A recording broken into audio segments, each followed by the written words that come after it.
Hey, Real Nerds. There's many ways to enjoy the Real Nerds podcast. You can listen to us on Stitcher, iTunes, and now Spotify and iHeartRadio. You can see what we're up to around town by following us at Real Nerds on Instagram. And if you want to send us your thoughts, you can email us at realnerds@gmail.com or call us at 720-6nerds5. Like us on Facebook at Real Nerds Podcast or tweet us at Real Nerds. And now on with the show.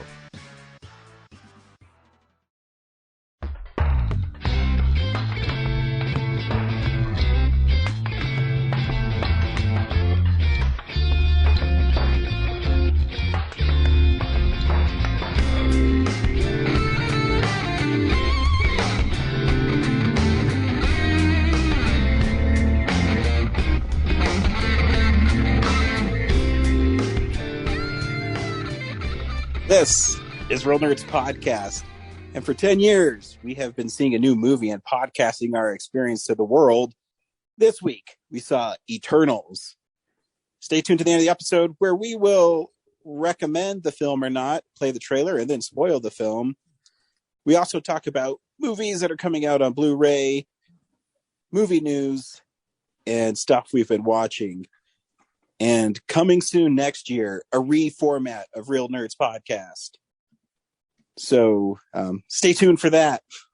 Would you say it's a reboot? It's a real boot. Oh. It'll be like a bronze cowboy boot. Like a cowboy. I don't know. They still do that, right? Yeah. Can we get sponsored by Sheplers? Sweet. I think that's the only time I've heard Sheplers on a radio show ever. Because we still technically have one near us. It's fucking weird. I never see cars in the parking lot. Is it even like open? Well, I think it's dead. But they just never took down that sign. Cowboy boots are really expensive. They're over $100 easy. Yeah. Seems like there's better footwear for your time and patience than $100 cowboy boots. I don't fully understand it.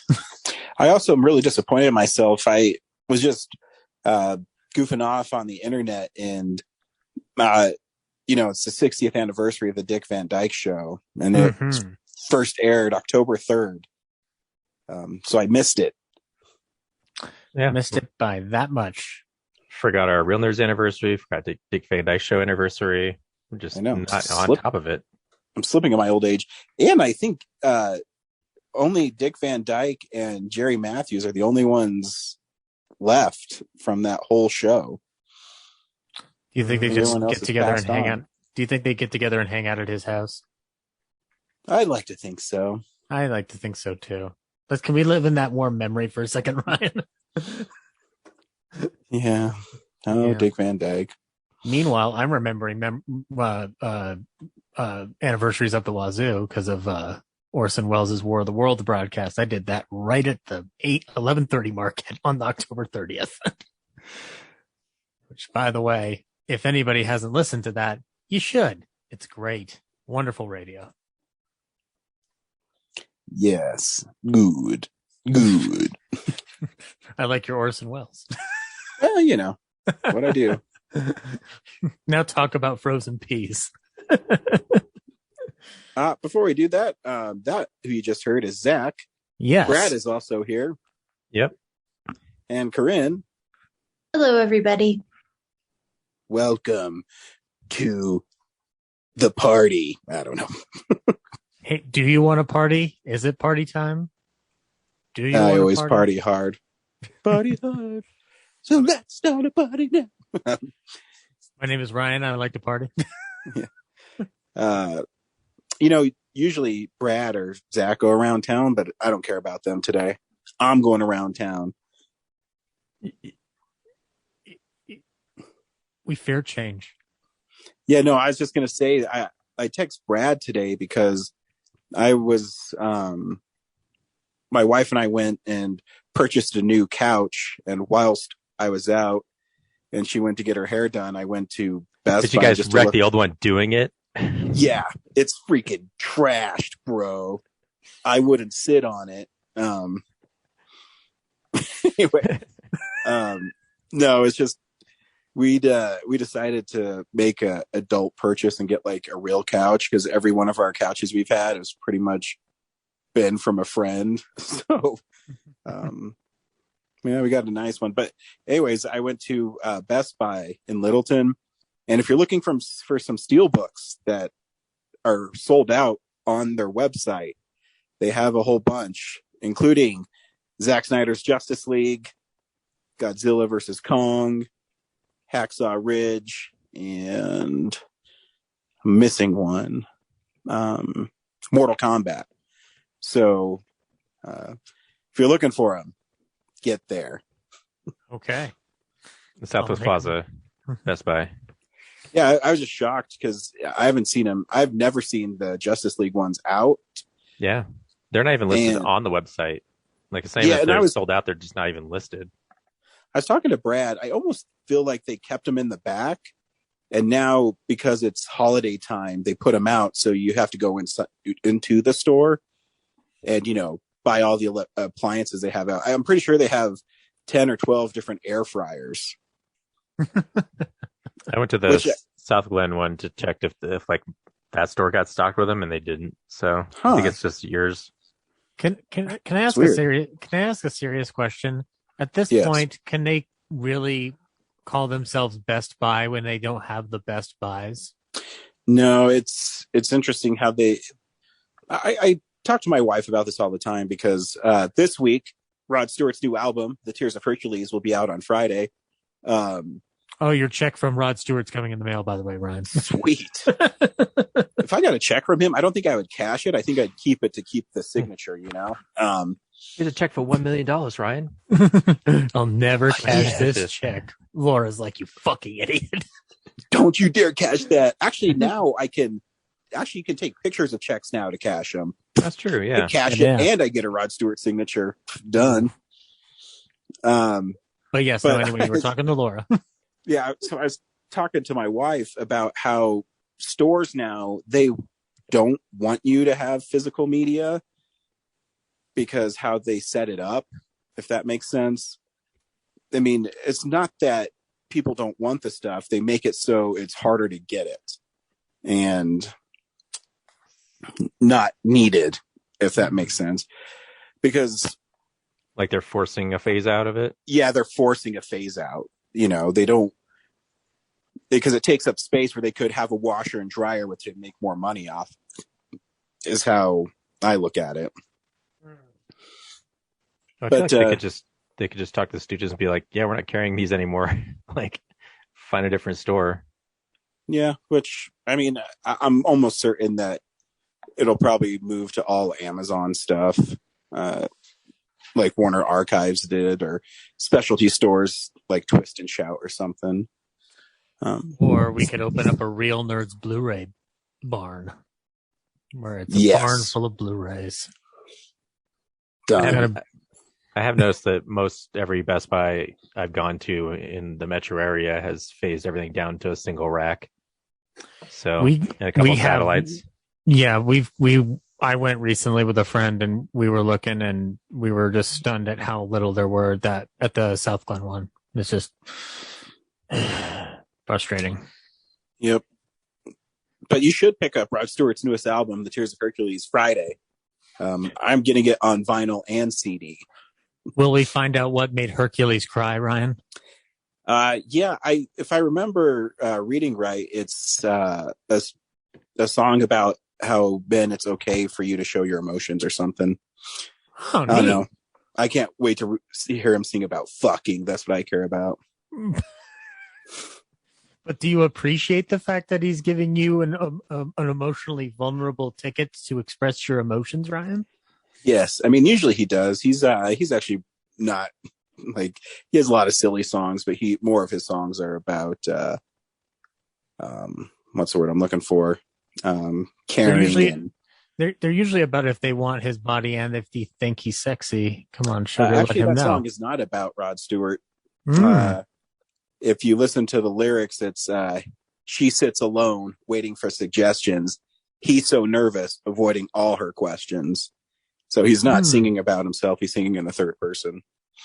Oh. Even the chorus is, if you want my body and you think I'm sexy. Before he starts the chorus, he says, don't you know exactly what his heart meant? So wait, he's a peeping Tom. He's third person. He's just telling a story.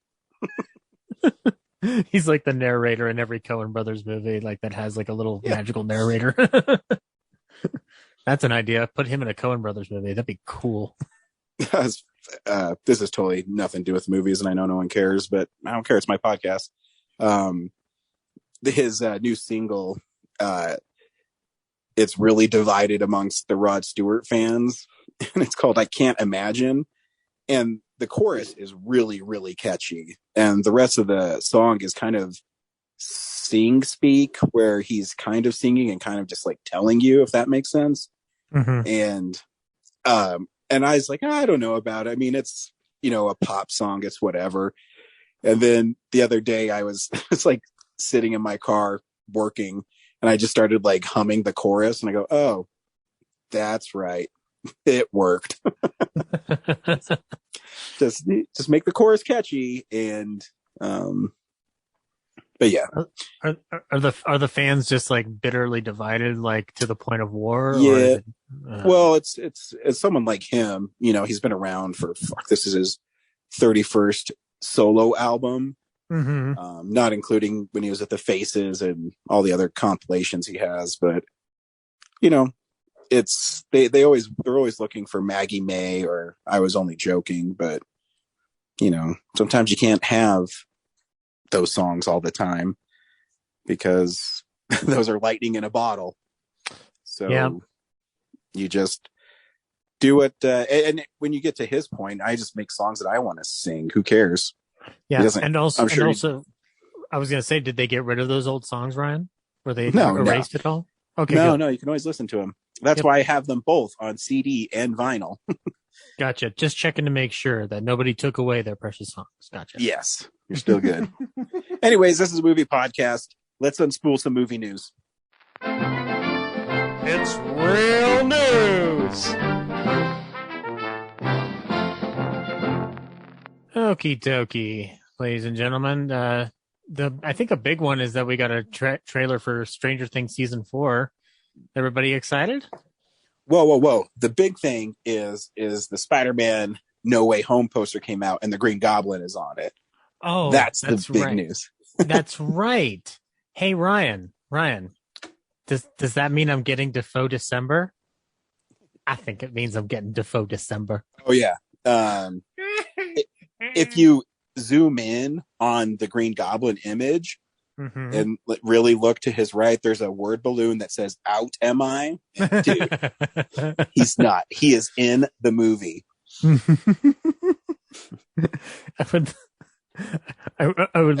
guess I should. Why ask doesn't Corinne it say "Avenge me"?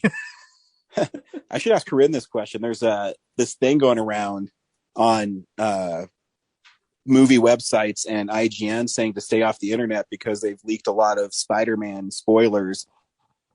Corinne, are you sharing Spider-Man spoilers? I'm not sharing them. I've seen some of them. Of course you have. Yeah, because I'm on Twitter all the time for work and stuff. Can't help running into these things. Don't say anything on this podcast. Wasn't gonna. Ryan, I just thought you were like the inside source at spoiling them. How would I get my hands on these things? I don't know. You love spoiling things. You're friends with Tom Holland. Yes, that's been my secret this whole time. If you wait long enough, Tom Holland will slip up. He already slipped up today when he said that Electro shows up. He hasn't officially been announced, so... No, I do like the idea of Tom Holland wandering around a town going like, I can't keep the secret any longer, and he just turns and grabs Corinne and starts telling him spoilers. That'd be sweet. Corinne, if you knew Tom Holland, you better not keep that a secret. Well, maybe I'll have to introduce you to him one day. Oh my gosh. Yes, I have definitely seen some spoilers, and people were conjecturing, at this rate, the entire movie is going to release, or it's going to be leaked online, considering how much, like the trailer got leaked online early, the poster got leaked. Different versions of like an upcoming trailer has been floating around. So I think at this point people are like, oh yeah, at this rate, like the movie's going to show up online before it releases in theaters. I don't know about that, but do you ever think that this is just me spitballing here, that they purposely leak this stuff so it gets everybody talking about it, and then they drop the trailer? You know what like, oh yeah, we heard possible, but I don't think Doc's they in need it, and then the that hype trailer at this drops. point. What's up? I said, I don't think they need the hype at this point. I think everybody's going to go see this movie. Oh, they're going to see it. And Tom Holland today said that it's the best Spider-Man movie ever. So he's biased. He might be biased, but he's also been in a lot of them. Right. Not the best one. What is the best one? That's kind of debatable, but Spider-Verse. Duh. Oh yeah, that's a very good movie. I enjoyed that movie. And he's definitely not in Ryan's favorite Spider-Man. Yeah, I'd say Spider-Man 2 is the best Spider-Man movie, but I'd say the best Spider-Man movie is the one that has somebody who's something of a scientist himself. See, we're going to go down a rabbit hole here. You have to ask me what mood I'm in, and then I'll tell you what the best Spider-Man movie is. Wait, Ryan. Is your favorite Spider-Man movie the one where Paul Giamatti goes, "I am a criminal"? Close. Okay. I think it's my 6th favorite. Okay, that's not even close to number 1. I think there's 6 Spider-Man movies. I'm just being silly. Okay. Yeah. By the way, I did want to say 3, 5, 6. Yeah. I noticed. No, there's more than that. Yeah, I know. I'm just like counting in my head. I'm like, no, I'm off on that one. Should be at least 8. And then depends on if you want to count, the 3 Avengers movies. Yeah. Yeah. So he's like in 11. Go Spidey. Well, yeah, because if you're counting all the different times he's appeared, I'm looking at the poster, Ryan. So we've got Electro for the Lightning there. We've got obviously Doc Ock. We got our little Green Goblin in there. We got Sand for Sandman, which I'm assuming that means Thomas Hayden Church will come back. And if you look in a certain corner in there, you can see a little rhino that is telling the Sandman, we're not drinking any fucking Merlot. No, I would laugh my ass off if Topher Grace showed up as Venom. That'd be the greatest freaking moment in Spider-Man movie history. Look, I don't think I hate to burst your bubble, but I think because of that tease at the end of Venom Let There Be Carnage, that we know what we're getting. Oh yeah, I know, but I mean, I just think it'd be awesome if it was Topher Grace. Oh yeah, no question, that would be an amazing reveal. See, what you need to have happen is both Venom show up, and then Tom Hardy's Venom punches Topher Grace's, and Topher Grace goes, "What the hell?" I just thought of something, Ryan, and if I'm right, I will freak out in the movie theater audibly. You know how there was a thought by Raimi to have Bruce Campbell play Mysterio? Mm-hmm. What if he plays a multiverse version of Mysterio in this movie and just pops up randomly, but then gets knocked out pretty quickly, and that's a Bruce Campbell cameo? I'm down. I'm not gonna lie. I think I've just come up with an amazing idea that Marvel has plenty of time to shoot. I'm just saying, it's only a month, and I think you can get that done pretty quick. It does make me wonder. They're trying to keep so much of this movie under wraps that I do think that some of these like cameos or whatever are going to be not like red herrings, but basically like everybody's going to be so hyped up for like Electro and stuff that other people are going to pop up and you would never have thought of it. You know what I mean? Yeah.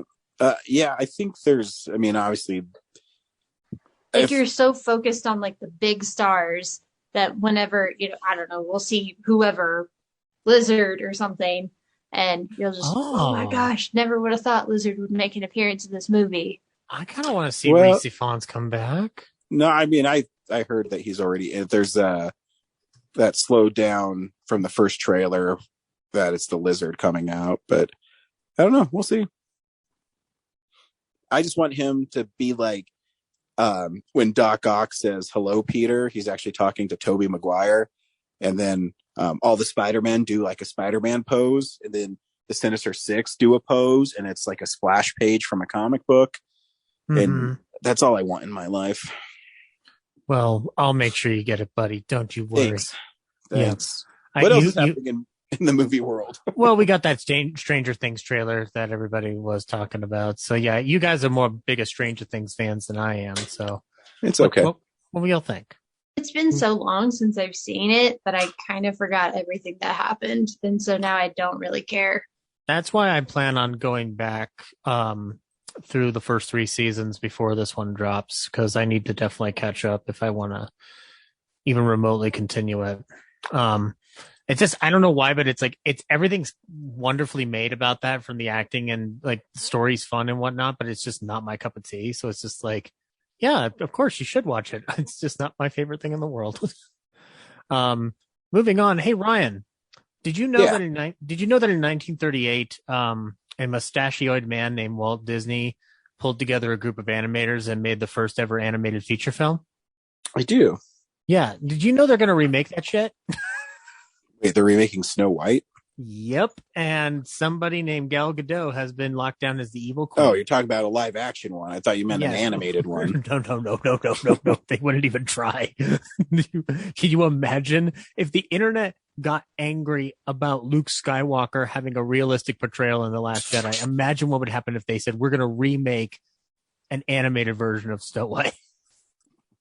The internet would lose its shit. No, Gal Gadot has been cast as the evil queen in the live action Snow White reboot. Which it's interesting that they are finally getting around to Snow White. I'm curious as to why it's taken this long to remake the flagship movie.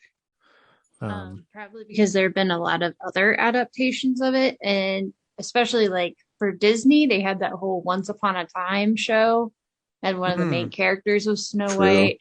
So maybe, I don't know, they didn't want to oversaturate the market. That's fair. That's totally fair. Regardless, this has me curious. Mark Webb is directing it, who did 2 of them Spider-Man movies along with the 500 Days of Summer. And the writing of some songs will be done by Benj Pasek and Justin Paul for La La Land and The Greatest Showman. And Rachel Zegler from the new West Side Story will be playing Snow White. So right on. Some lovely news there. And then this was some casting news that I found interesting. How many of you are familiar with the Jim Jones cult, the People's Temple? Yeah, don't drink the Kool-Aid. Yeah, don't drink the Kool-Aid, indeed. Well, they're going to be doing a production of a Jim Jones movie at Appian Way Productions, DiCaprio's flagship banner, and he will be playing Jim Jones. Interesting decision. I'm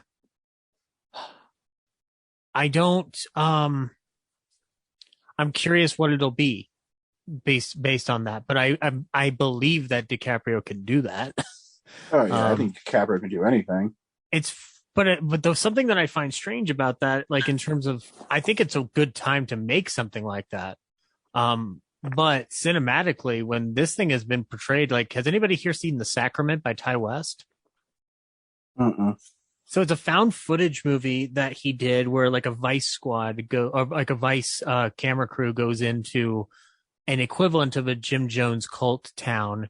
And Gene Jones, the gentleman who plays the man at the counter in No Country for Old Men that gets the coin flip, plays the leader of this cult. And it's like a really cool under the radar, like found footage horror movie. Like it's the one found footage horror movie that genuinely put me on the edge of my seat, even knowing the story of the Jim Jones cult. So I'd be curious to see how they do something different with it. And I imagine obviously it's not going to be found footage. But part of that whole saga is that a senator and a news crew died as a result of the actions of Jim Jones's followers. So a very timely production, no doubt. But yeah, so look forward to Leonardo DiCaprio playing a crazy person. And let's see. We had some deaths here. First of all, Quantum Leap's Dean Stockwell passed away at the age of 85. He was also in David Lynch's Dune, and he was John Cavill of Cylon Batty for 3 seasons of Battlestar Galactica. He's been in films over 70 years, starting at the age of 10 in 1945's The Valley of Decision with Greer Garson and Gregory Peck. And then he appeared in Gentleman's Agreement again with Peck. and also played Nick Charles' son in The Song of the Thin Man. And his one of his big breakout cult hits is The Boy with Green Hair from 1948. But he obviously kept working and he kept growing. He continued to appear in such films as Paris, Texas, and Blue Velvet, where he lip syncs to Roy Orbison. He's in To Live and Die in L.A., Beverly Hills Cop 2. This guy was a massive workaday actor who just kept killing it with every role. His only Oscar nomination came for the movie Married to the Mob. He was also in The Player, and he's in Air Force One. So yeah, hell of a life, guys. Anybody have some funny Dean Stockwell stories for themselves or memories of Dean Stockwell? Who did he play on BSG? Yeah, he was John Cavill on BSG. I don't remember who that is. Okay. It's been a while since I watched Battlestar Galactica. I don't remember either. Yeah, but yeah, bucket of win for Dean Stockwell. He will be missed. And William Lucking from Sons of Anarchy has died at the age of 80. He was also Colonel Francis Lynch in the first season of the A-Team, the original iteration of the A-Team. He was also in such films and TV shows like The Magnificent Seven Ride, The Crazy World of Julius Reuter, Oklahoma Crude, The Return of a Man Called Horse, Shannon, Outlaws, The River Wild, Aaron Brockovich, Red Dragon, The Rundown, and Contraband. So yeah, it's a hell of a life, my friend. Sad to see him go. Which, of course, is a sequel to It's a Wonderful Life, a hell of a life. Oh no, it's a hell of a life. Clarence, get me out of this boiling hell of a life. Moving on, there's a Star Wars spinoff called Rogue Squadron, but it has been delayed, and Patty Jenkins, though, is still attached to direct the film. Disney and Lucasfilm have taken the movie off the production schedule entirely. Pre-production was originally set to begin later this year, with filming expected to start next year, but previous commitments that Jenkins has to fulfill were cited as the reason for the delay. And given that the director is committed to Wonder Woman 3 at this point, it looks like there's going to be some separation from this project for a little while. So yeah, you'll have to wait a little bit for that Rogue Squadron movie. It has also been confirmed by Jenkins, by the way, that Wonder Woman 3 will feature a little bit more elaboration with Linda Carter as a character. So that'll be interesting. Yes. Yeah. So there we go. Now, I have to update everybody on family. So looks like Vin Diesel is asking Dwayne Johnson to return to the franchise. I'm confused. I thought they hated each other. I don't know if The Rock is going to come back. I mean, he can ask. He probably because they want more star power. It's the last update that Diesel appears to be referring to in a new Instagram post. He says, "My little brother Dwayne, the time has come. The world awaits for the finale of Fast 10. As you know, my children refer to you as Uncle Dwayne in my house. This is not a holiday that goes by that they and you don't send well wishes, but the time has come. Legacy awaits. I told you years ago that I was going to fulfill my promise to Pablo. I swore we would reach and manifest the best fast in the finale that is 10. I say this out of love, but you must show up. Do not leave the franchise idle. You have a very important role to play. Hobbs can't be played by no other. I hope that you rise to the occasion and fulfill your destiny. Corona." I don't think that sounded anything like Vin Diesel. It's much too coherent. Oh, Corinne, are you shooting fires across the digital bow? Damn right I am. I don't know, Ryan. Do you, as the resident Dwayne Johnson expert, have any reply or response to Vin Diesel's plea? What movie does he want him to be in? Fast 10. It doesn't matter what movie he wants him in. Watch Fighting with My Family, guys. That's a fun movie. Now, is 10 actually going to be the finale of this whole franchise? Because, God, I hope so. Corinne, it will be until I or Brad find a way to make it into Hollywood, and one of us helps the other to get leverage to make a Fast and Furious movie with dinosaurs in it. Because that's where we're going to 11. Now.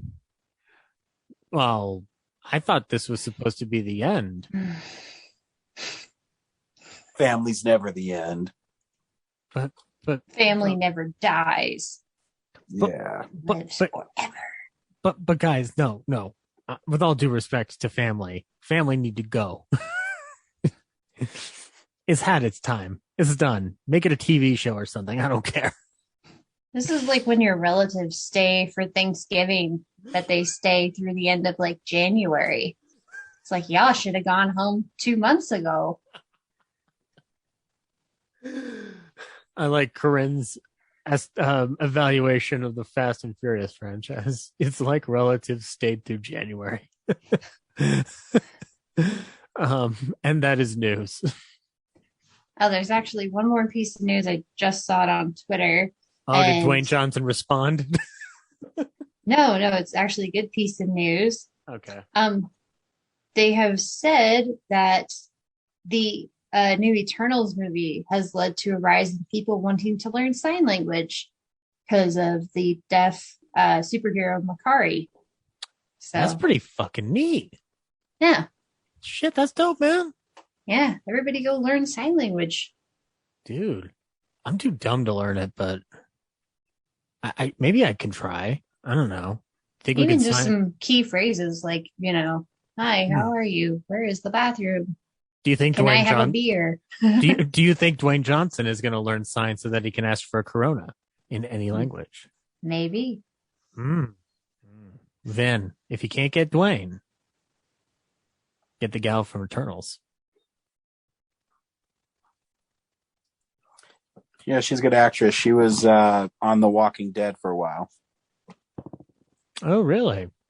Yep. Is that a show that I should pick up again, Ryan? I still like it.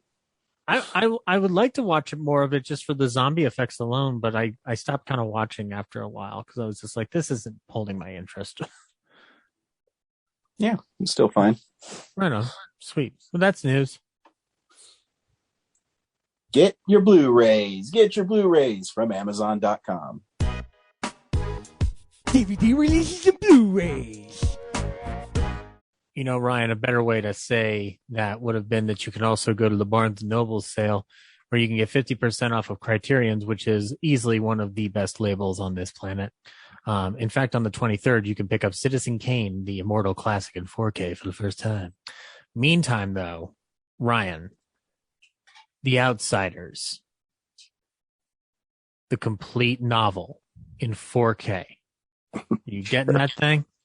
Probably not. I have it on Blu-ray. It's an okay movie. I think it's kind of hokey. I know a lot of people like it. I mean, there's a lot of great actors in it, but I'm indifferent to it. I mean, it does have the line "Stay Golden," so it's got your boy in it, though. It's got your boy. Don't you need to see if there's alternate takes or whatever? No, I don't think he's not in it that much. Yeah, that's true. I mean, I guess I haven't seen it for like 2 or 3 years, but it just feels like it feels like all these Coppola titles are just sneaking in like under the radar, and then suddenly I'm just like, oh, this is coming out. All right. Yeah, he needs to make some more wine money. Oh yeah. Well, he's got to make that. He's got to make that Megalopolis movie that he wants to make. You can also pick up on Blu-ray Evolution from 2001, courtesy of Paramount Pictures. Coming to you. Whose film exposure is that on? Henry's film exposure list? That was on mine because it was on yours. There was a film my sister and I watched a lot. That was my first Ivan Reitman movie. And then Warner Archive is going to be bringing you some goods, ladies and gentlemen. First of all, you can get Fury from 1936, featuring Spencer Tracy and Sylvia Sidney. This film looks fun. The Spencer Tracy stars this provocative drama by director Fritz Lang about an innocent man who barely escapes a violent lynch mob. Believed dead, he secretly returns to seek revenge. I am very ignorant of Fritz Lang's American work, so I am glad to start learning some more about his stuff. Also, you can get Ladies They Talk About with Barbara Stanwyck. Hey, Ryan, This is pre-Code Bard with Stanwyck too. I know. I do love her. I picked up the Furies on Criterion because she's in it. Woo! Yeah, Anthony Mann. Way to do it, Ryan. I'm proud of you. You're gonna get some fun times ahead of you. You can also get The Last of Sheila from 1973. Now coming into the new release front is Batman Year One in 4K, the 2011 animated film. It's coming to you on 4K for the first time. Also, we've got DC's Legends of Tomorrow, the complete 6th season on Blu-ray, the complete 2nd season of Snowpiercer. A lot of TV this week. On the film front, we've got Reminiscence, the 2021 Hugh Jackman joint that... Spoiler alert, my favorite film of the year. I highly doubt that. That's not the episode I heard. Really, Ryan? What did you love about it? What didn't I love about it? It's raining a lot, and like Hugh Jackman is in a tub a lot. Is it Raining Man? Hallelujah. Ryan, the irony about you not remembering Reminiscence is the ultimate slap in the face to that movie. Oh, I remember it. I just choose not to. So you choose not to reminisce, is what? Yeah, I choose not to reminisce about Reminiscence. So let's jump into something really cool though. Kino Lorber is putting out some Blu-ray releases of W.C. Field comedies, so we can get The Old-Fashioned Way, The Bank Dick, and It's a Gift, which incidentally was covered by Yesteryear Ballyhoo Review with John Ekstrom of John of All Trades. Plug. We've also got One More Train to Rob from 1971 with George Papard from Breakfast at Tiffany's. I kind of want to see this. It looks kind of fun. This is from Code Red, Ryan. Harker Flett and compatriots Timothy X. Nolan and Katie, along with 3 other men, steal $40,000 in money and jewelry from a California train in the gold mining countries in the 1800s.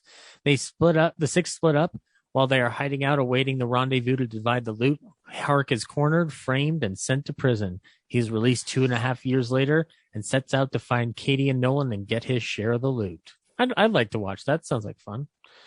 We're getting a release of L.A. Story from 1991 with Steve Martin, coming to you from Lionsgate DVD and Blu-ray.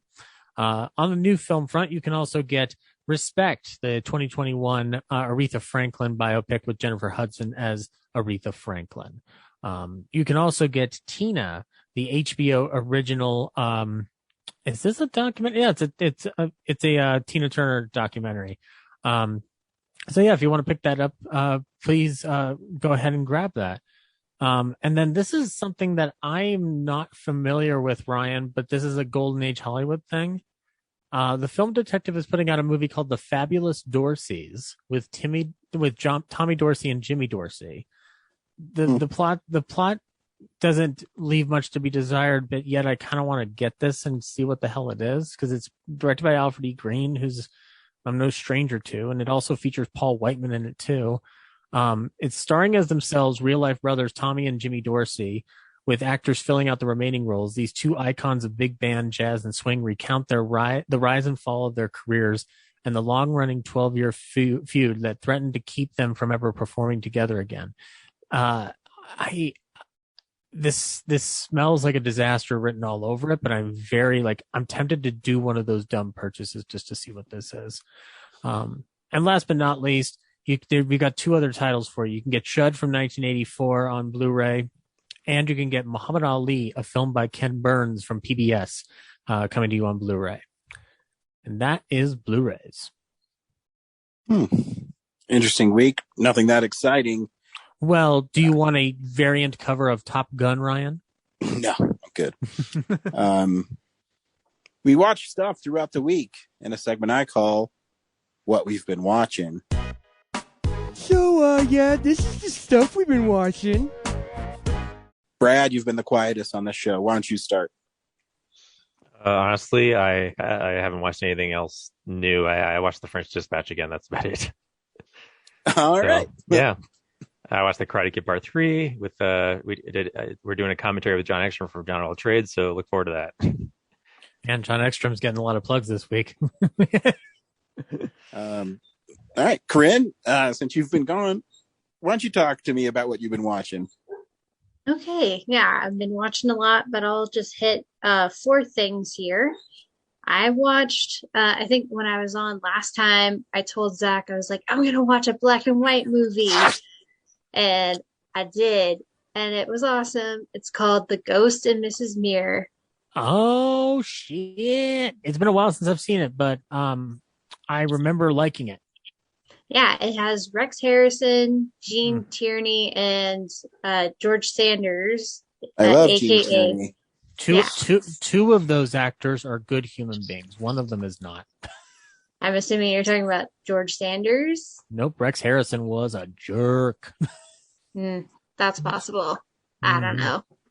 He did an excellent job in the movie, at least. Oh yeah, yeah, not a question. George Sanders played a just total creep bag, and gave me like heebie-jeebies all through the movie. And so the premise, if you don't know, it's, I want to say 1947, and it's this widow and her daughter moved to this lighthouse, or no, it's just a house, but it's like it's by the sea, and it's haunted by this sea captain who's played by Rex Harrison. And so she sees him, and the two of them kind of strike an agreement of just kind of like, you stay out of my way and I won't mess with the house. And so they form this kind of connection, and he helps her when she runs out of money and she needs something to do to get to make a living. And he's like, here, I can help you out. And then the whole like last half or last third is George Sanders, who voices Shere Khan in the animated Jungle Book. That's how I know him. He comes in and he is trying to charm Mrs. Muir, and Rex Harrison is just like not having it, and she's all like, oh, you're just jealous. And I'm over here like, he's not jealous. I mean, maybe he is, but he's right. Like the guy, he's like, dude's such a creep. Like, can't believe this. Just like all the slimy things he says and the way he says them. And like at one point he just like spies on her while she's in her bathing suit, and he like draws a picture of it. So creepy. And she's supposed to find him charming. This is the whole problem. It's like, no, it's not charming. He's creepy. Why are you even? And then you find out about some shenanigans later. So she thankfully does not end up with him. But yeah, there's like a really emotional scene in there. And I was like, dang, that really got me.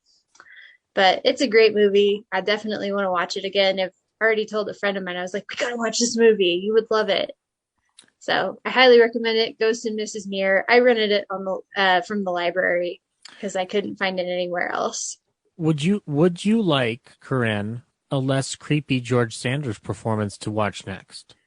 Well, I think he's also in the Portrait of Dorian Gray, right, Ryan?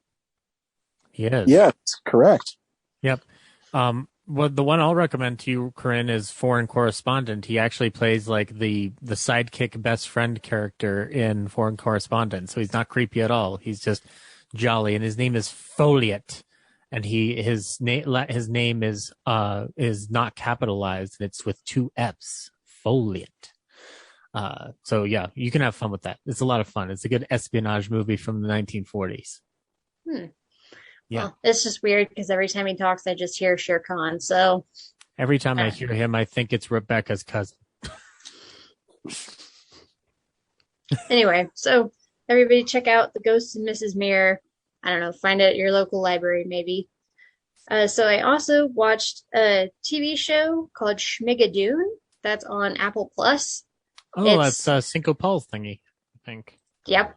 It's got a whole bunch of people that you would recognize from various NBC projects, mostly. Can't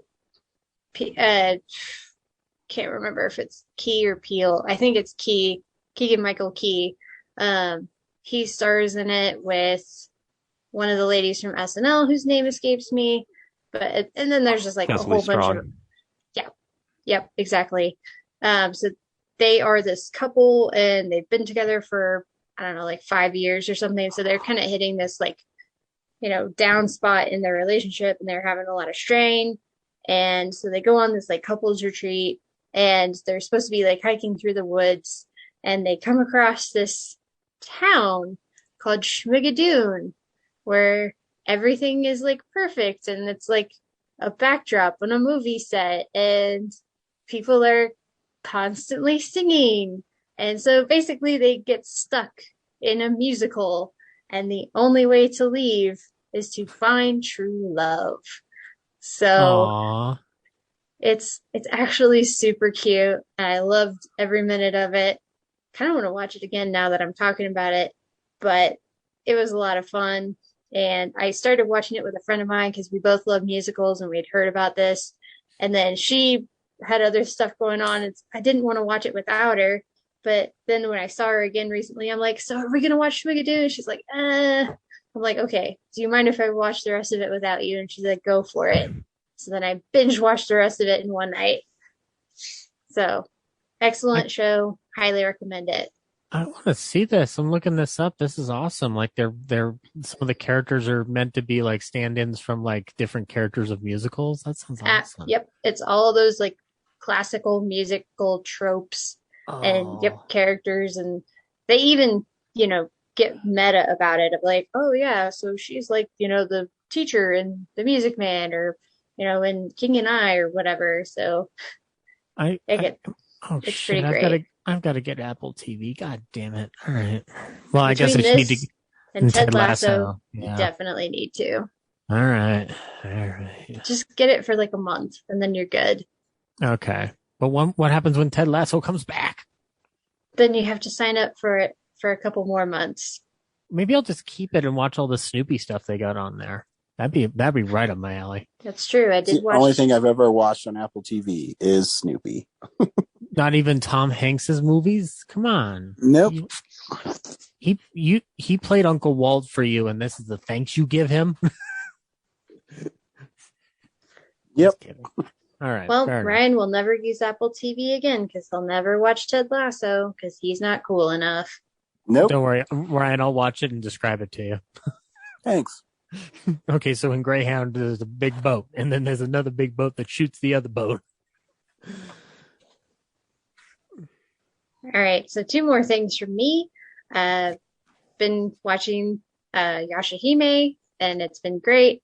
We had this kind of, like the first 5 episodes was a lot of like really heavy stuff, and they're setting up things that are going to become important later in the series, introducing us to new characters, new conflicts.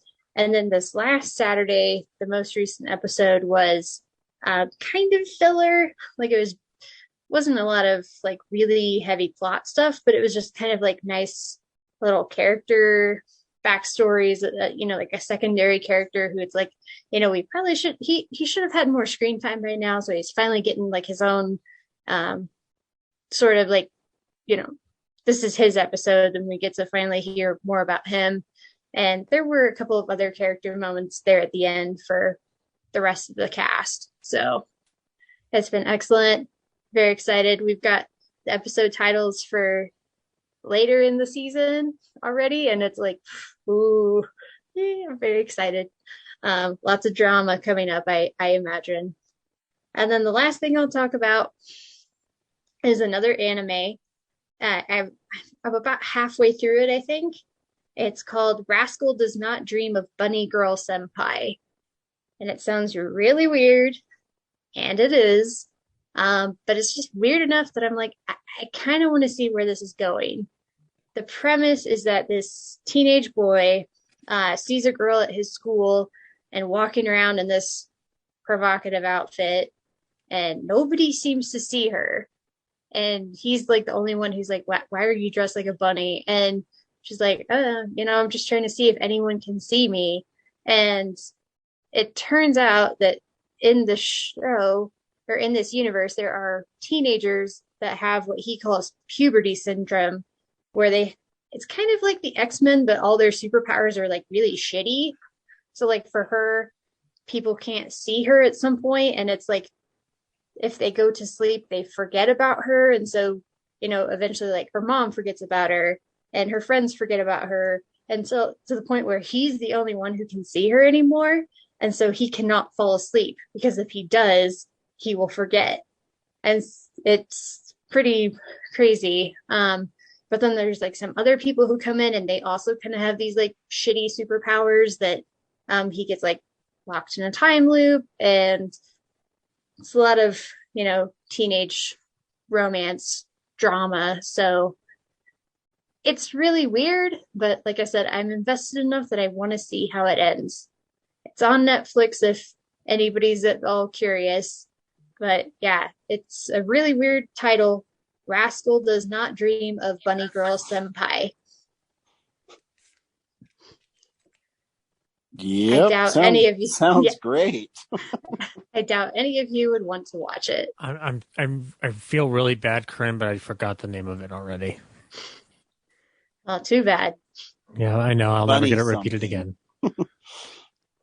That should be a show that Ryan creates. Bunny something. I'll leave you to it. Yeah. Zach, what'd you watch this week? Not a whole lot, but some stuff that I actually think Ryan will enjoy. At Film Club, we watched a noir film called I Wake Up Screaming. It was originally titled The Hotspot, as I found out later, but I like the title I Wake Up Screaming more.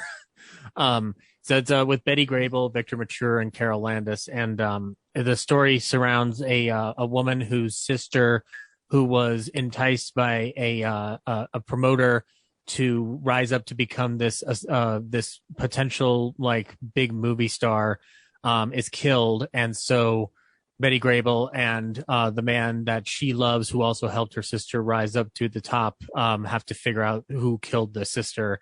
And I don't want to give any more away, Ryan, because I think you will watch this and I think you will enjoy it.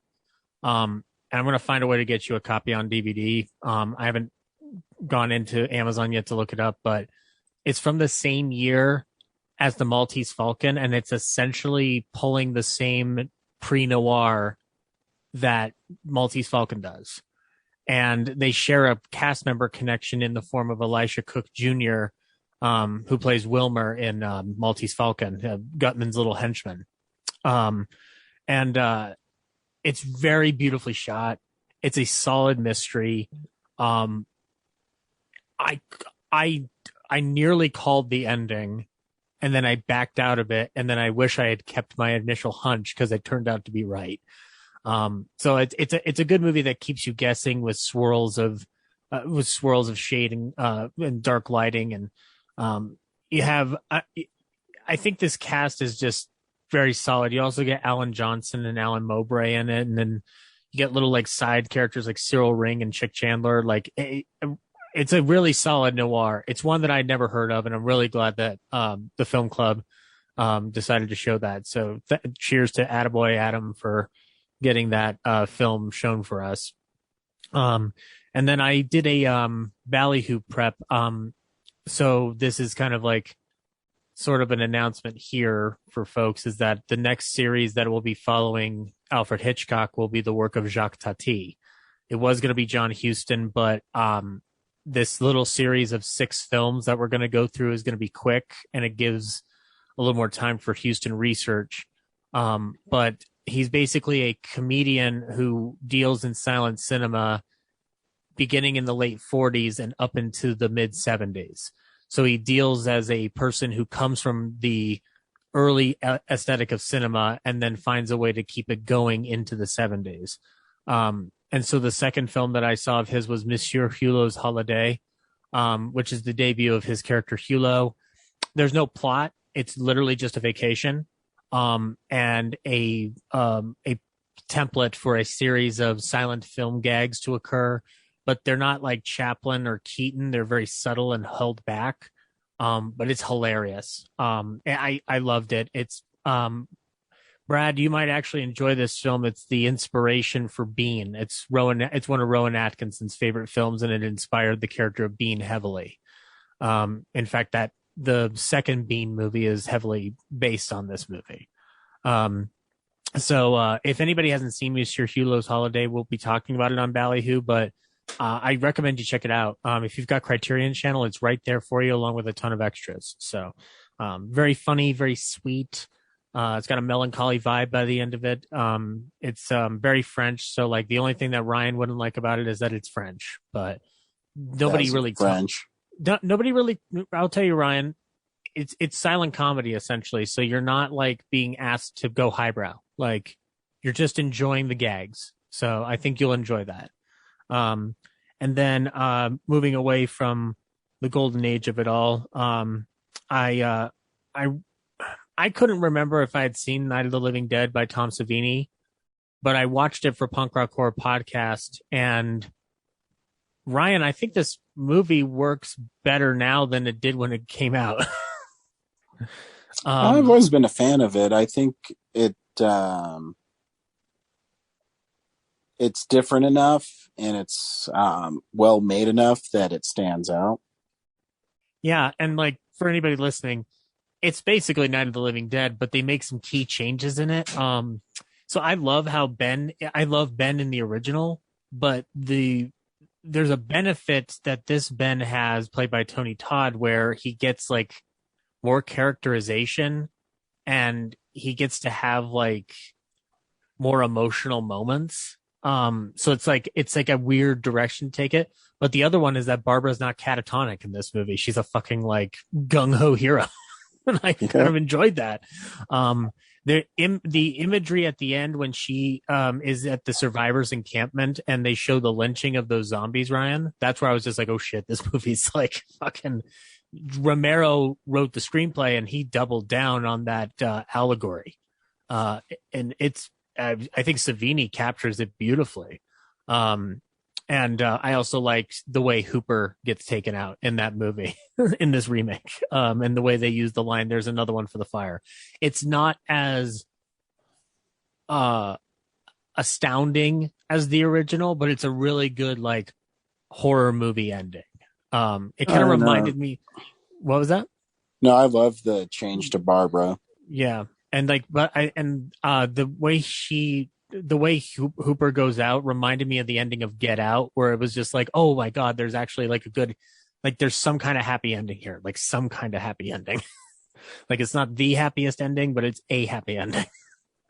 So yeah, and then the last thing I rewatched for Ballyhoo was George Washington Slept Here, with Jack Benny and Ann Sheridan, and I mean we all know that it's the second best house building movie. Because the first one involves a certain gentleman named Archie Leach. I don't think he ever went by any other name, did he, Ryan? No. Can't even think of one. No. Wait a minute. Wait, I think I've got it. Clark Gable. You get out. Like my boy said in his Girl Friday. Get out. What's the line that he has in the fountain? My friends and my enemies. It's hello friends, hello enemies. Yeah. Good stuff. Yeah, but yeah, that's all I watched this week, guys. Watch George Washington Slept Here. It's just as fun as Mr. Blandingsville's Dream Home. Kind of like Brad, I watched two things. I've been playing a lot of PlayStation, but I watched Ron's Gone Wrong, which is a animated film about a boy who, everybody gets what they call a Bebot, which is basically a friend. It's like basically a robot that follows you around, but is instantly connected to your Facebook and Twitter and Instagram. And this boy named Barney wants one, but his mom passed away, so he lives with his dad and grandma. They don't have a lot of money. Then he buys one that falls off the truck, delivery truck that's all messed up, and it's voiced by Zach Galifianakis. And it's a cute movie. It's kind of funny at parts, and it's really just shows you your people's dependence on devices and social media and what's important in life. It's a cute movie. Kellen really liked it, so it's fun. Ron's Gone Wrong. It's a cute little movie. And the only other thing I watched was Nosferatu from 1922 from Kino Lorber Studio Classics. And they went through and remastered it. It looks pretty great for a movie that's almost 100 years old. And the sound, they redid the music to it, and it's great. And that, if you've never seen it, it's it is pretty much a straight telling of Dracula. And if I remember right, Bram Stoker's family did sue them, and that's why finding a really good print of it doesn't exist. And when do you know why it was saved ultimately? Is because Universal had the print. Yeah. Before you watch it on Kino Lorber's disc, they talk about there's a bunch of title screens about how they had to get the film from different locations, and how they had to put it together. Some were from UCLA, some were from Universal, some were from in Europe, and some, I think one was in Tokyo, and they found them through all these collectors to find the best version of the film they could and put it all together. So they did a lot of work on it, and it shows. I mean, the film is really good. If I know some people don't like silent films, but it has the right creepy ambiance, and one of the most memorable vampires ever on film. It's the closest that you ever get to Stoker's vision of it, apart from maybe Coppola's movie. Yeah, I mean, obviously the names are changed and stuff in it, but you're right. It's a very interesting movie, and it's really well done. And it's not even in black and white. They painted the film to make it look blue and purple when it's nighttime, and they tinted it, copper orange when it's daytime. It's nice. I haven't seen it in a really long time, and I remember, I think when I saw it the first time was on some public domain DVD or something, because I don't remember it looking as great as it did on this version. I mean, yeah, there's some scratches and imperfections on the film, but there's parts where it looks stunning, and the makeup, and it's really well shot too for a film that's 100 years old.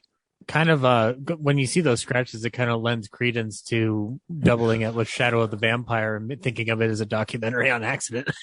Yeah, no, I agree. It is a good movie, though. Kino Lorber had a really great sale. I think that set is normally like $30, and I got it for $10. So I usually hold out on a lot of Kino Lorber stuff unless it's something I really want, because if you wait for the sales, they're pretty great. So I think I got that and 4 other movies, and it was only $37 or something. So you made out like a bandit. Yep. If you like old movies, Kino Lorber is the way to go. Oh, always. And that's what I watched this week. This week on Real Nerds, we went back to the MCU, all the way back over thousands of years, to watch Eternals. Brad, do you recommend Eternals? Yeah, I think it's fine. I think the only problem I had with it was the world building. There's a lot of stuff that they explained or set up that didn't make a ton of sense to me.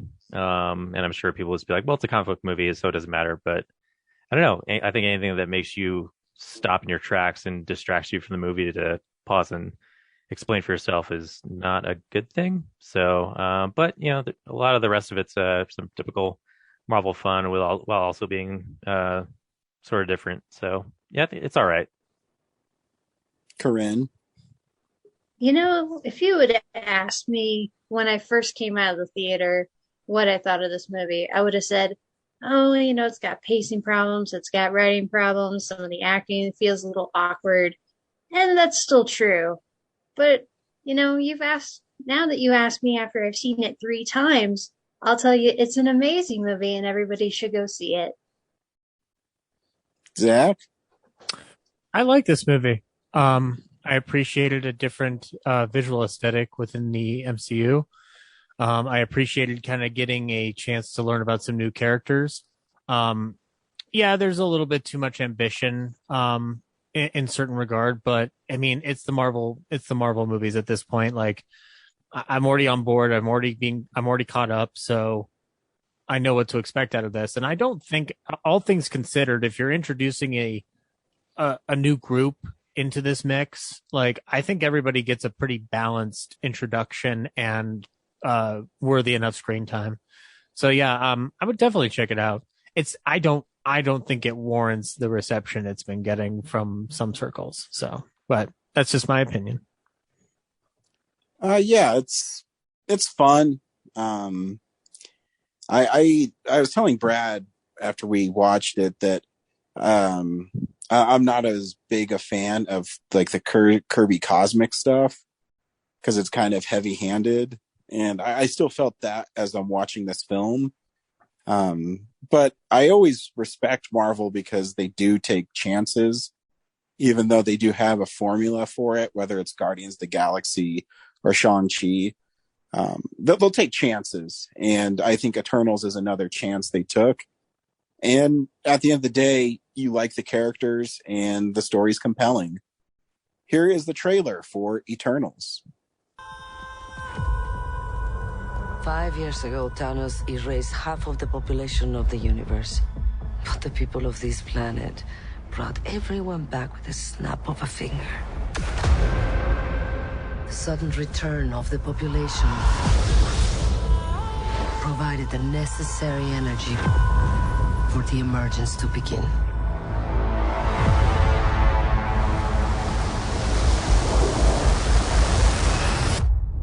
How long do we have? 7 days.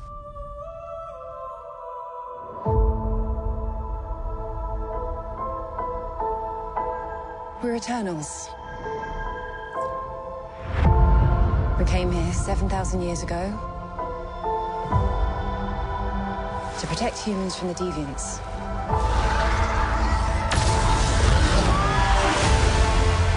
Why didn't you guys help fight Thanos? Or any war, or all the other terrible things throughout history? We were instructed not to interfere in any human conflicts unless deviants are involved. By who?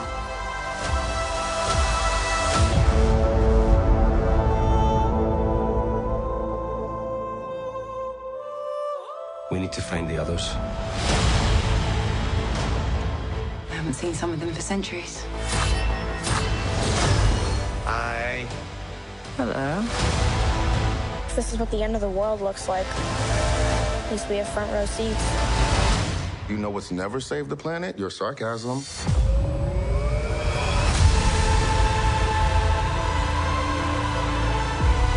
We've loved these people since the day we arrived. When you love something, you protect it.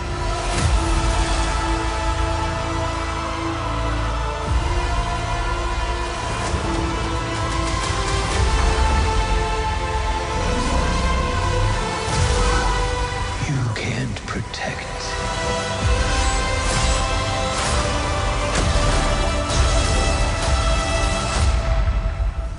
Any of them.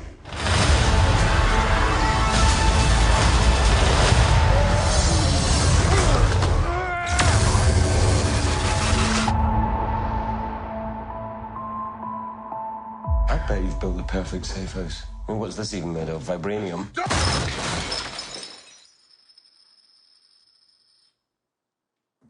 Fall collection. IKEA.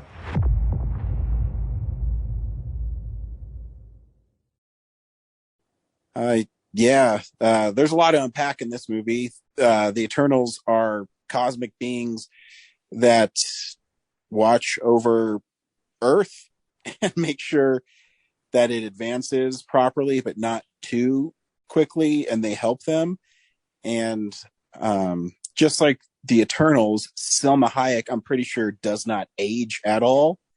Oh no, she's always been an Eternal. She when we're gonna be dead, and she's still gonna look that glorious. Her and Paul Rudd. I know, man. I think build a new society. She has to. I think she's in her mid 50s or early 50s, and I swear she looks almost exactly the same as when I first saw her in From Dusk Till Dawn. Yeah, she's and she's good in the movie too. She's 55. Is she really? She's 55. Wow. Mhm. Good for her. She looks great. But yeah, that's really what it is. It kind of jumps all over the place. It eventually gets you to present day, where Cersei, played by Gemma Chan, who I think she's gorgeous too, Mhm. and she's great in the movie. It's interesting because Icarus is kind of their version of Superman, and I got a lot of Superman vibes from him. And when I read an interview with the director, she mentioned that Zack Snyder's Man of Steel was an inspiration for him, and I can totally see it. Yeah, that kind of rings into there. I have a question. Is it strange, or am I just crazy that like it's so weird that Angelina Jolie's in this movie and she is like a side character, or but she's in part of the team? Like, I don't know. Like, it was just kind of weird to see her kind of get like this smaller role, but I guess in the I grand thought she scheme of was this, in it more than I expected. I know, but like, there's just like, it's just weird not having her be like a forefront character in the same way as like Gemma Chan and Madden are. Like, I don't know. I guess it just shows how old I'm getting, that like Angelina Jolie was like at the head of most movies. So I think it comes to a point. I was reading an interview with Kevin Feige, and he said Marvel's at a point now that they don't have to do multi-picture deals, and that people are seeking them out. Yeah. So maybe it was a thing where, Angelina Jolie had a chance to work with Marvel, and she liked the character, even though it's not as big of part, because Cersei is the main character of this film, of course, I think. Yeah. I want to talk about, like, there's been response. And they're trying to prevent a Celestial from destroying all of Earth as part of their I guess. Wow, that's a lot. I can't really explain. Do we have 3 hours to explain what's going to happen? Or maybe Corinne or Brad, who've seen it more than once, can tell our audience in a concise way. So basically, Celestials are kind of like gods, and there's like a celestial egg inside the earth that's been collecting energy from all the intelligent life, aka humans. And so now that it has enough energy, the celestial Tiamat can emerge, but in doing so, it will destroy the earth and everybody who lives on it. So that's what the Eternals, they've all bonded with humanity, or, well, most of them have. So they're trying to stop it, and then they get into this kind of civil war thing where some of them are trying to stop Tiamat from emerging, and then some of them are trying to allow the emergence to go through. Yep, that's a nice, concise way of saying it. And so there's conflict between them and the conflict of the deviants in the film. Who are the original Eternals, who were misprogrammed, and that's why the more humanoid Eternals were created, so that they could stamp out the deviants and allow humans to procreate and provide energy to birth the Celestial from the planet. Which right away I'm just like, okay, so their directive was not to interfere in humanity's wars, but humanity's wars cause humans to die. So I'm like, wouldn't Erisham like be upset that 7 million Jews died, or like the entire Native American civilization was almost wiped out, causing Tiamat to have less human bodies? Like, wouldn't Erisham just like encourage fucking constantly on Earth to get Tiamat out of there faster? Well, they mentioned that's why the Thanos snap messed them all up too. Yeah, so. Like Erisham oversees apparently the entire universe because he created the first sun and brought light to everything. And I guess all the organisms before that just lived in darkness. But like Thanos wiped out half of his incubators, so you'd think he would have stepped in and been like, nope, not gonna let this guy snap that away. I need my Celestials to come out.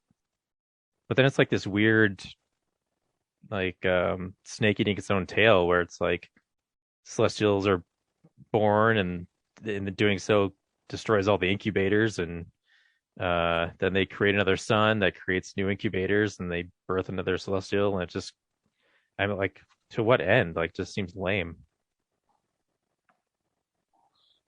I don't know. That's the way of the universe. Richard Madden is great as Icarus in it. Why do the Eternals need to eat it all? Like, if they starve, do they die? I don't know. I think it's a lot like vampires. Maybe they don't. Do they have to eat? Yeah, but no, but they do. Yeah, like they choose to eat just because it's fun, I guess. But also, why do they have sexual organs? Like, they don't need to procreate because they don't have to replace themselves, so they're eternal. I guess it's just for fun. Yeah, it's just stuff like that. That's like when you build a world that's so closely tied to ours, and it's like it bites off so much. It just makes me stop paying attention to the movie and like, no, what does this mean? Well, the second time I saw it with Jerry, it was his first time seeing it, and he really enjoyed it. And then afterward, we hung out at like a Chili's, and he gave me like the whole 411 on Marvel cosmic crap. So there, I think, are some explanations, but you would have to go to the comics to figure out the answers. Yeah, like I said, I'm not as well versed in the cosmic stuff. I'm more of like a street level fan. So that's why I like Spider-Man and Batman, but I mean, it's fun. Apparently, Celestials are kind of like mid-tier for Marvel cosmic beings. Oh, yeah. I mean, also, we were introduced to Ego like 4 years ago, and like, did he seed Earth on his own, or did Arishem put like one of his seeds in Earth, so there was like Tiamat and that growing at the same time? Like, no, like that was confusing. Like, is Ego a Celestial at all, or is he just like pretending to be? I think he is. Like, he's his own planet, but there's no Celestial within him. But he like grew part of himself in Missouri. I don't know, but yeah, the cast is really fun. Like, Kumail Nanjiani was hilarious. I know. I was just going to mention him. Like, he's great in it. I love how he just played a movie star over 100 years.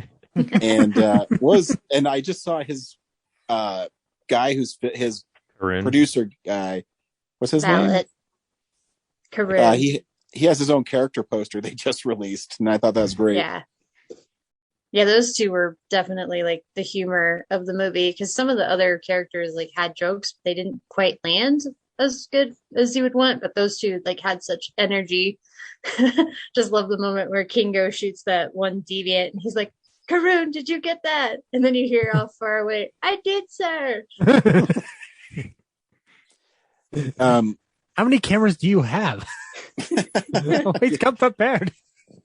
It's stuff like that. It's fun, and I feel for Sprite. Like, Arishem is supposed to be this. He's apparently a terrible Celestial, because like, why does he make her a child? Like, there's doesn't seem to be any rhyme or reason to it. Yeah, and in doing so, it's just like she has to suffer and watch everyone else do other things. Yeah, I don't know if he just does things, so it's a little bit of everybody. So it's, I don't know. Like, it just makes me think that, I mean, obviously, it's probably not that much of a secret, like, that the Celestials are probably not a positive force in the galaxy. So like, him making the deviants flawed, and then these characters flawed, but the fact that they worship this thing that makes so many mistakes is just baffling. That there must be something else to it, that like maybe there's a different, like there might be a yin to the yang of the Celestials that we haven't met yet. Yeah, I also feel like this movie is kind of a standalone, where it doesn't really need a sequel, even though at the end it says they'll return. But it kind of feels like they might show up either in Thor or Guardians of the Galaxy. So I'm interested.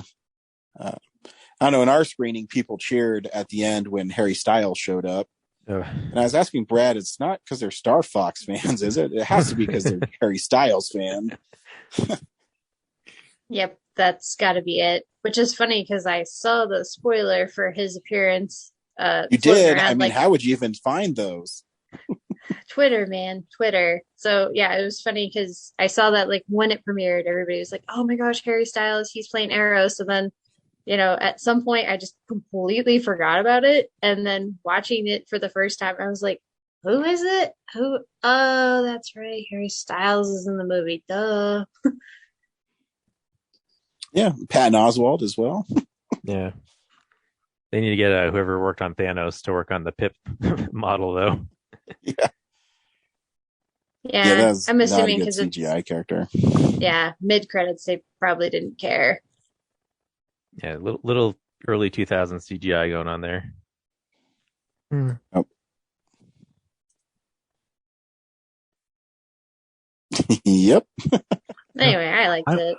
Yeah, I don't think I've said much here. I wanted to point out that I appreciated that there was kind of like a humanist view in this film, like one that was like asking questions. I don't know if it answered them, but I appreciated there was an attempt to ask larger questions about why these films exist in those stories.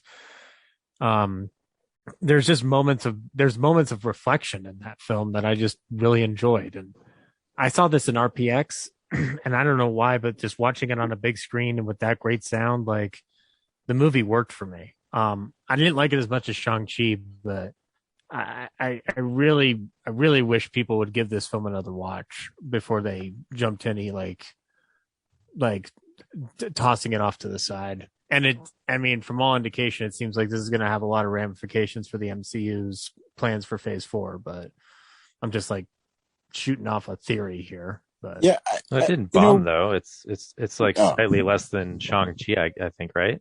No, yeah, but I think it's more just like reception to it, because it's just like I always think about this, like people want these films to be successful in all avenues, financial and awards wise, and these are the steps you take to do that. And I like that they're asking tougher questions and trying to mature the movies in their own way. And getting Zhao was a great choice for that. My only complaint is I wish it was a 3-hour movie and not a 2.5-hour movie. Like I would have sat down for 3 hours of that. But nah, I was fine. If anything, I think this movie could have been trimmed a little bit.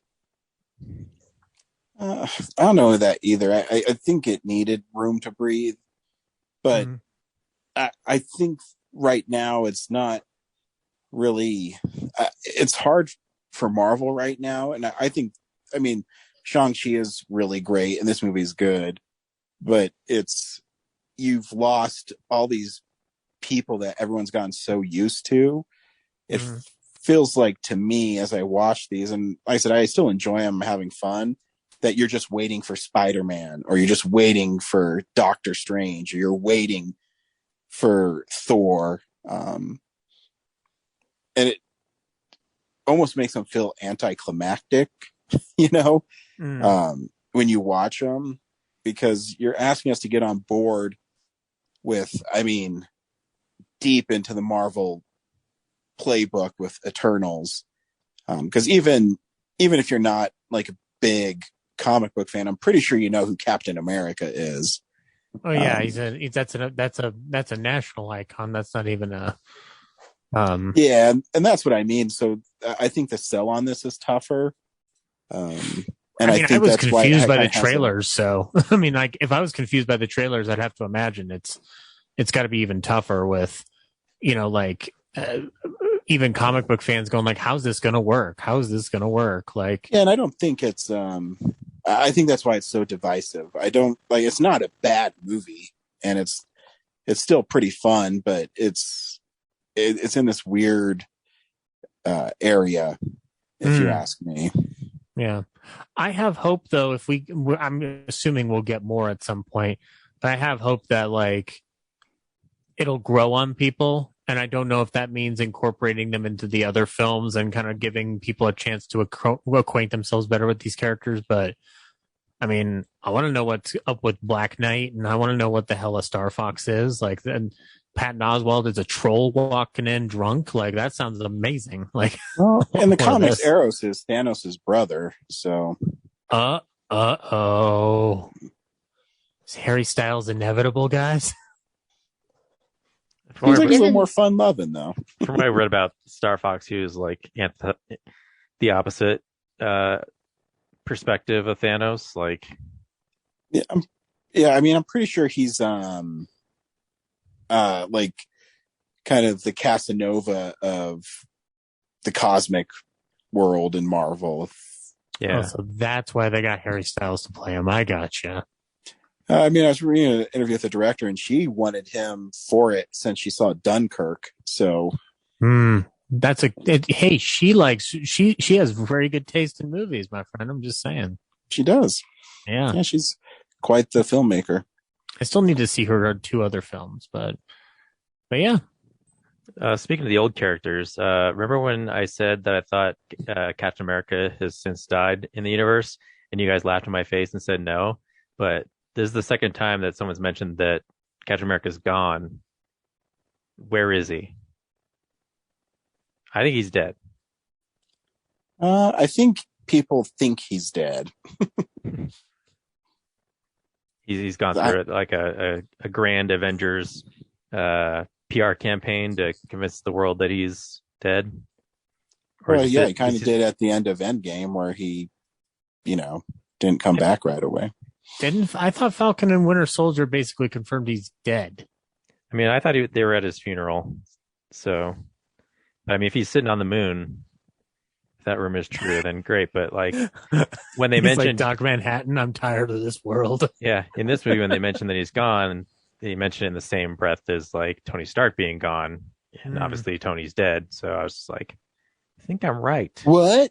Well, I think he's gone in that he's effectively like he's old and he's not Captain America anymore. He gave up the title to, Falcon. So yeah, even if he's technically still alive, he's not like actually Captain America anymore. He's not active. He's not a superhero. He's just a retired old guy. I have a solution for the entire MCU, guys. It's a very simple solution. Goes back to the 80s and George Lucas's small vision of a duck who could smoke a cigar and look at Playboys and hang it. He looks at Play Ducks. Play Ducks, you're right. I'm sorry. We just need Howard the Duck in this universe. I'm tired of us fucking waiting around and giving him small cameos in Guardians of the Galaxy. Get him in there. If Disney Plus exists and we can give anybody a spinoff series, I don't know why we aren't giving Howard the Duck a shot. He's already in What If. Yeah, he's in, was it 2 or 3 episodes of What If, I think. Is Seth Green voicing him? Yep. Oh, okay. I'm watching What If now. Is he in... that's right, Corinne, right? He's in 2 or 3 episodes, I think. He's in at least 2, because he's in the one with Star-Lord, and then he's in the Thor one. Yeah, the Thor one, I think, is the one where he kind of has a pretty big... That's when he has a big part in. Yeah. Yeah. I'm week, excited to see Jon Snow team up with Blade. Yeah. Yeah, that's right. Oh, was that the voice Blade at the end? Spoilers. God. Yeah, it's Mahershala Ali. Wait, where did you get that from? I haven't looked, so I don't know. I saw it on Twitter. Yeah, also I just recognized the voice. Yeah, that's Mahershala Ali's voice, my friend. I thought it was Sam Jackson. Yeah. I guess I've watched Spider-Verse enough that I can just tell. Shows that Ryan's not a Spider-Man superfan, I guess. I don't think that proves anything, Corinne. At least not a Spider-Verse superfan. Yeah. I am disappointed that Ryan's not as enamored by noir Spider-Man as I am, but that's fine. What do we see next week, Ryan? Nothing. It's Film Explosion 2011. Yay. Chance for me to redo my list, which I did. Yeah, we made some mistakes 10 years ago, and we're here to correct them. Time to account for them. Yeah. You're going to go back in time? Ryan, Spider-Man teamed up with Howard the Duck? He has, yeah. Why isn't this a movie? God damn it. Yeah. Maybe one day. And I have Howard the Duck #1 in the first issue of Howard the Duck. Spider-Man is there. Okay. I just want that duck to solve some mysteries, guys. That's all I want. Go watch Darkwing Duck then. That's true. I could do that, but I want Marvel to cater to my whim like they do with everybody else. So, yeah. We will be doing a new Film Explosion. Then after that, it'll be Ghostbusters. Nice. Stay tuned. All right. Thanks, everybody. Bye.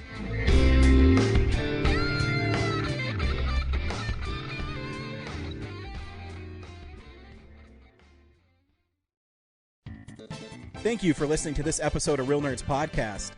Real Nerds Podcast is a production of Nebulous Visions Multimedia. Thank you to Sparks Mandrill and Plan 9 Studios for our kick-ass theme song. Also, if you're in the Denver area and you're looking for a cool place to see movies, we see them at the Alamo Drafthouse in Littleton and now also in Sloan's Lake.